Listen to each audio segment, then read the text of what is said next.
চাঁদখালী বণিক সমিতির নির্বাচনের ঘোষিত তফসিল বাতিল এবং ভোটার তালিকা হালনাগাদের দাবিতে মানববন্ধন ও বিক্ষোভ মিছিল করেছেন বাজারের ব্যবসায়ীরা। পরে বিক্ষুব্ধ ব্যবসায়ীরা বণিক সমিতির কার্যালয়ে তালা ঝুলিয়ে প্রতিবাদ জানান।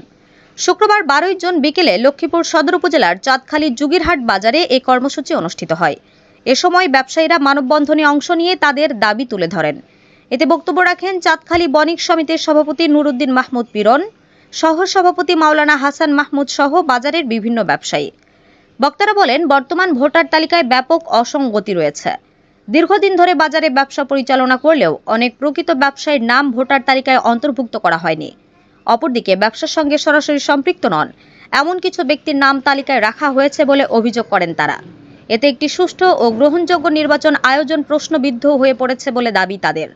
মানববন্ধন শেষে ব্যবসায়ীরা একটি বিক্ষোভ মিছিল বের করেন। মিছিলটি বাজারের প্রধান সড়ক প্রদক্ষিণ করে বণিক সমিতির কার্যালয়ের সামনে গিয়ে শেষ হয়। পরে তারা কার্যালয়ে তালা ঝুলিয়ে দেন এবং দ্রুত ভোটার তালিকা হালনাগাদ করে নতুন তফসিল ঘোষণার দাবি জানান। ব্যবসায়ীরা বলেন, প্রকৃত ব্যবসায়ীদের বাদ দিয়ে কোনো নির্বাচন গ্রহণযোগ্য হবে না। অবিলম্বে ভোটার তালিকার সকল অসঙ্গতি দূর করে হালনাগাদ তালিকা প্রকাশ এবং নতুন করে নির্বাচনের তফসিল ঘোষণা করতে হবে। অন্যথায় ব্যবসায়ী সমাজকে সঙ্গে নিয়ে আরও কঠোর কর্মসূচি ঘোষণা করা হবে। এই অফিসে আজকে যে অবৈধ কমিটি বসানো হয়েছে, আমরা চাই 5 তারিখের পরে যারা নির্বাচনের সময় ধর্ম বিষয়ক সম্পাদকে ভোট করে ফেল করেছে, সে কিভাবে এখানে সেক্রেটারি চেয়ারে বসে এটা শুদ্ধ করে তারপরে আমরা নির্বাচন ঘোষণা করতে চাই। সবাইকে উদাত্ত আহ্বান জানাচ্ছি।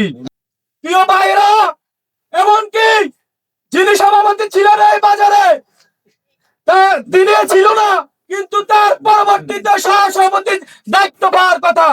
কিন্তু আমরা দেখেছি কোথায় থেকে কোন পাগল এসে এই সভাপতির চেয়ারে বসেছে। আমরা চাই সভাপতি এখন নিজে প্রেজেন্ট আছে, উনি চেয়ারে বসে তারপরে উপদেষ্টা কমিটি করে নির্বাচন কমিশন গঠন করে তারপরে নির্বাচন তফসিল ঘোষণা হবে। ইয়ার আগে কোন ধরনের তালবাহানার নির্বাচন এই বাজারে হবে না। বিগত সময়ে নির্বাচনের কার্যক্রম বর্তমান বণিক সমিতির নির্বাচিত সদস্যদের পাশ কাটিয়ে বর্তমান তফসিল ঘোষণা ইয়া আইনত আইনের বহির্ভূত, গ্রহণযোগ্য নয়।